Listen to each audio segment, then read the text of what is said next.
والصلاة والسلام على سيد الأنبياء والمرسلين وعلى آله وأصحابه أجمعين.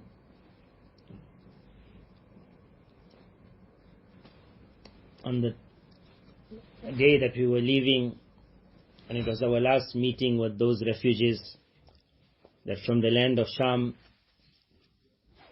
had attained help from Turkey, a few of the places that we stopped and we offered aid, or we met people who took aid.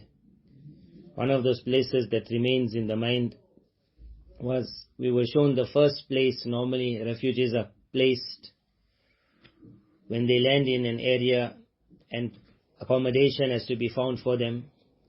The easiest way to explain it is a very huge tent, something like perhaps what we will see at the Ijtima. In one tent there will be women, in one tent there will be men.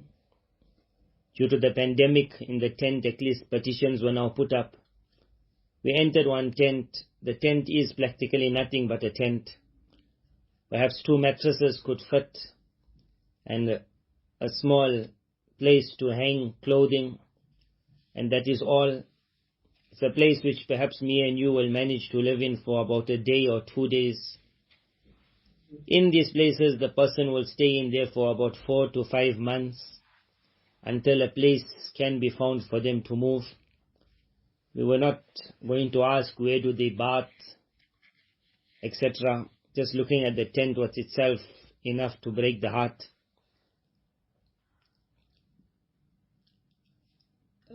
After that we continued to another place where at a masjid aid was distributed.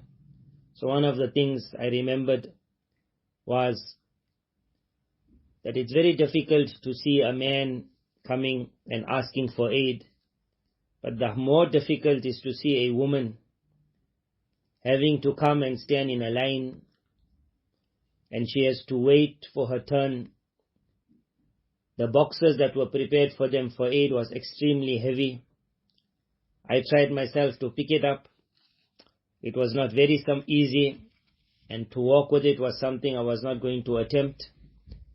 To see that woman picking up that parcel and putting it on her head or on her shoulder, that it's something that really makes us very scared if we have to put our own mothers, sisters, wives, daughters in that position.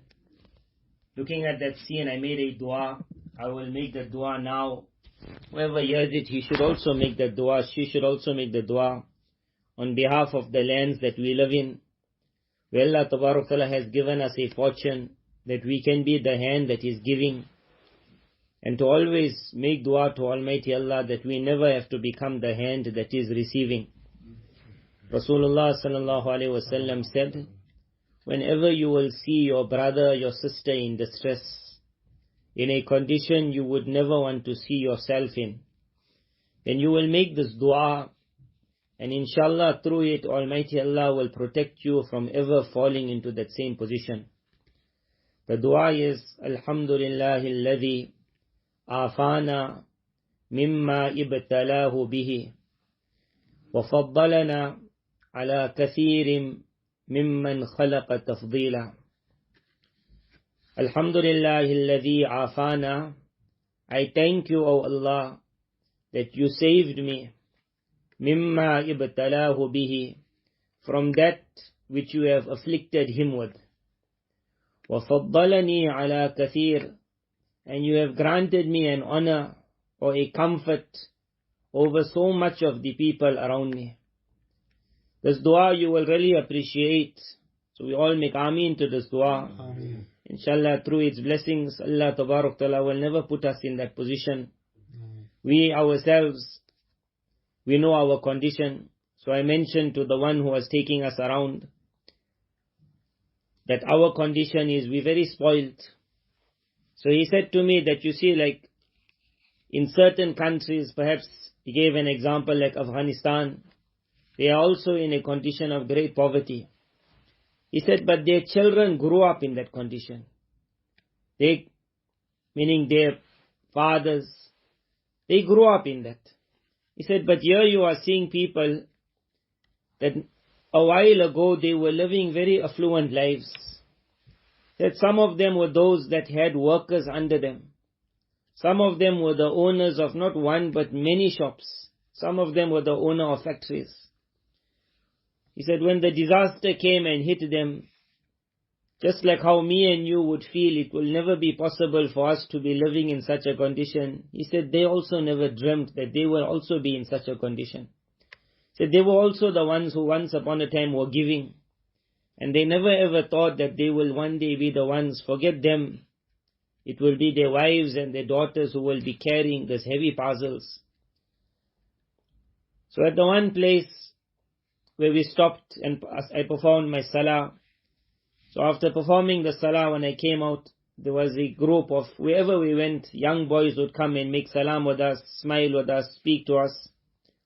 But the one boy who spoke yesterday to me, and the way he said the sentence, it really left a effect on my heart. You will only appreciate it if you could grab that moment, the maturity of how he spoke. It was a very simple sentence. While we were looking at mothers and sisters and other brothers picking up their parcels, putting it on their heads, a very young boy, very small boy. That's why when I looked at it, I said, our children will never speak in this manner. This is the talk of what we will call a beggar, but with so much of izzat, so much of honor. So the boy approaches and he says, Min ayna ji'ta ya Sheikh? But from where have you people come? So like normal, I just said, we came from South Africa. And then the way he smiled and he said, فَجَزَاكُمُ اللَّهُ خَيْرًا أَحْسَنَ الْجَزَاءِ. So then may Allah reward you people the greatest of rewards. The way he said it, it was so simple. One question and one answer to me. From where have you come? I said South Africa. He understood. He looked. He understood. He thought about that. Why did these people come from so far? For what reason? And how he said that, فَجَزَاكُمُ اللَّهُ. It was not a beggar that's just picking up his parcel and walking away. It was the jazakumullah of a brother thanking another brother. That when I have found myself in difficulty, I really thank you that you came and you made salam to me and you helped me out. It was at that moment that the thought went to me that there are many aid organizations and there's a lot of work to be done. But really that person will benefit who after he and his family, and it's a very easy process, we saw that you don't need a lot of effort to be able to yourself visit these areas and by yourself see the distribution of this aid. A few brothers, a few cousins put their wealth together, collect their zakat of the year, and then they make a plan with any of the aid organizations that we also want to come and have the chance to interact with these people, to smile with them. One word that someone said to us is, because when these youngsters gathered around us, someone said that we got no sweets, we got no chocolates. So the one person with us said that these are young boys, that even if you have no chocolates, no sweets, they just want to make salam with people. Just that salam and to see somebody else smiling to them itself, their chocolate, it is their sweet. They become very happy when they see visitors from other countries. They are not beggars who are running behind your pocket. And if you just take out something, they're all grabbing onto your hand. And if you cannot give them, then they become angry and they frown. They are children who are happy just to put their hand in front so that they can make salam to you. Allah Tabarak Ta'ala then gave us the chance today that we visited refugees in the land of Jordan.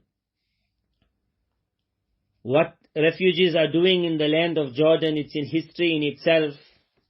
There are three types of refugees or poor people in this land. One is the people that we visited today, Syrians. Approximately there are 1,400,000 Syrians in the land of Jordan, and these are the ones that we tried or we went to distribute aid to. Then there will be about 2 million Palestinians in this land, and each one got a different level of poverty. But the one who is in the worst level, which we have not yet met, is what is called the people from Gaza. They are such that because of many laws, they are not able to work. They cannot fend for themselves. They have been made like permanent poor people of the world. They can only eat what is put in their hands, and it perhaps will remain like that for quite a while. And then there are the Jordanians themselves, the people of the land, or people who are nationals of the land, but poverty has taken over them. So today we met those that have come from Syria, and a few things that we saw in the distribution.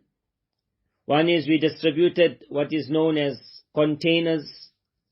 A container is like a small house. It has a room, one room. So the first thing I asked the person, that only one room. So if a man got a children, then where will they stay in that same room? Why not 2 rooms? But then when I saw where they're coming out from, then I understood why for them this one room is like a Jannah that has come. So these people are staying in a tent. I entered in the tent, I performed salah there. It is really something to see. When you make the sajda, I'm making it on carpet, but on the carpet I could feel the rocks under my leg.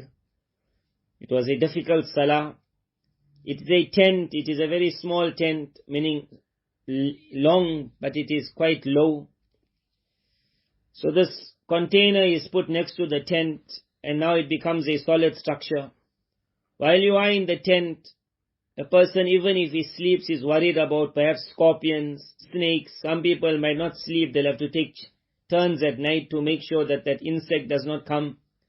Now they have been given a container which is like what we will call a caravan. The man might say, I go on a holiday, then I sleep there 1 or 2 nights. That's more than enough for me. For these people, this is like Jannah has come. To see that smile on that person who has been given the key that this is your new home.